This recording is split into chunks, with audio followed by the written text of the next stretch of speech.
le Trophy Tour, effectivement, c'est la première fois qu'on le reçoit. C'était pas une épreuve qu'on avait l'habitude de voir. Et moi, j'ai forcément, dès qu'on me propose quelque chose, je regarde et je suis plutôt preneur, généralement. D'autant plus qu'on sort de l'année du GNT, qui a été pour nous une première expérience réussie, je pense. J'étais partant, c'était le Trophy Tour, c'est en fait mettre en avant le prix d'Amérique qui va se tenir à la fin du mois. Donc il y a une dizaine d'hippodromes qui sont retenus. Et je trouvais ça plutôt sympa. Ça permettait de créer une animation sur l'hippodrome, c'est toujours intéressant. Ça fait venir du monde aussi, à développer les jeux. Non, c'est une très belle expérience et je suis content de l'avoir reçu.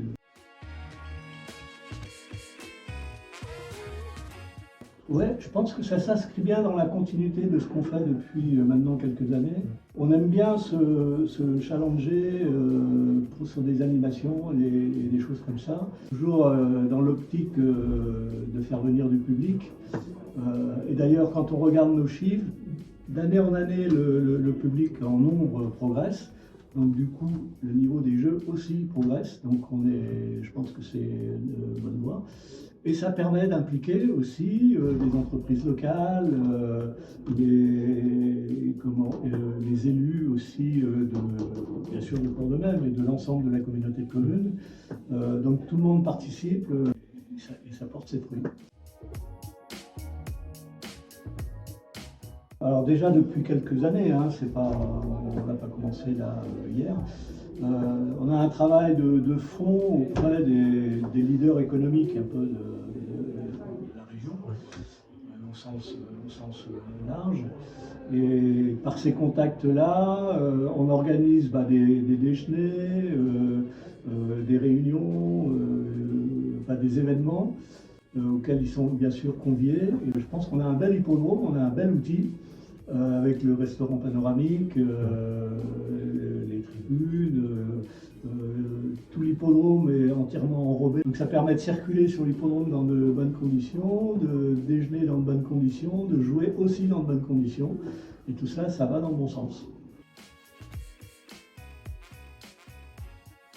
C'est une épreuve nationale qui est connue, reconnue et appréciée des turfistes, voire des gens qui aiment les courses en général. Et je pense qu'on est sûr en tirer profit. Alors, on avait mis les petits plats dans les grands, hein, tout simplement. On a fait venir les représentants du comité olympique des Pays de Loire, qui ont présenté des épreuves qui allaient se dérouler aux Jeux Olympiques, où les gens pouvaient s'essayer à différents sports sur l'hippodrome. On a deux parachutistes qui sont arrivés sur l'hippodrome juste avant le début de la réunion avec deux grands drapeaux, Grand National du Trot, hippodrome de Cordemais. Ça a aussi frappé pas mal les esprits. Donc on a agrémenté ça de pas mal d'animations qui sortaient de l'ordinaire et qui ont laissé pour beaucoup un très bon souvenir quand ils sont repartis. Alors après le Grand National du Trot, oui, on a senti un engouement supplémentaire pour l'hippodrome. Et ça nous a fait là aussi encore franchir une marche supplémentaire. On sent qu'il y a vraiment une tendance de fond qui est favorable à l'hippodrome, donc à nous d'entretenir un peu toute cette relation et ce dynamisme. Non, il y a maintenant pratiquement 4 ans, on l'a refaite entièrement, la piste, elle avait besoin. Et depuis, on a réussi à refaire de cette piste ce qu'elle était avant. Elle nous sert d'une part, bien sûr, pour nos réunions de course. Les entraîneurs aiment bien envoyer leurs jeunes chevaux débuter à Cordemais, parce que c'est une piste qui leur convient très très bien. Et c'est vrai aussi pour des chevaux d'âge. C'est une piste qui passe très bien pour tout type de chevaux, quoi. Il y a un deuxième volet, c'est que l'hippodrome reçoit tous les mois les épreuves de qualification. En pourcentage de chevaux présents et de chevaux qualifiés, on est toujours dans les 3e, 4e hippodromes en France en termes de pourcentage. On a commencé d'abord par faire des boxes supplémentaires, parce que ça je trouvais que c'était un manque. Parce que pour recevoir des compétitions importantes de type GNT, il faut des logements pour les chevaux dans de très bonnes conditions. On a rajouté une dizaine de stalles supplémentaires et rajouté des douches eau froide, eau chaude. Enfin, bon, on a vraiment maintenant un hippodrome qui est bien équipé en termes de logement de chevaux.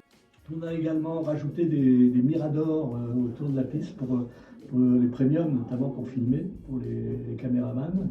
Là, dans les projets à venir, on va rénover sans doute toute la zone d'accueil des chevaux après la course, parce que c'est un petit peu à l'étroit là. Donc on va ouvrir, on a la possibilité d'agrandir l'espace. Et peut-être qu'on va envisager de changer l'entrée en piste et la sortie de piste. Ça, c'est un chantier qui est bien avancé dans les têtes et un peu sur le papier aussi, et qu'on aura sûrement l'occasion de réaliser dans les prochains mois. Mais on souhaite aussi soigner l'accueil du public, le côté convivial. C'est vrai qu'on est bien équipé, hein. On a un restaurant panoramique à l'étage. On a un restaurant pour les professionnels. On fait pratiquement un menu à prix coûtant pour les professionnels, et ça, ils apprécient. Certains font quand même des kilomètres pour venir découvrir le Cordonnet. Et ça, c'est aussi des évolutions qui ont marqué notre développement. On a encore quelques idées comme ça, mais on ne peut pas tout dévoiler aujourd'hui.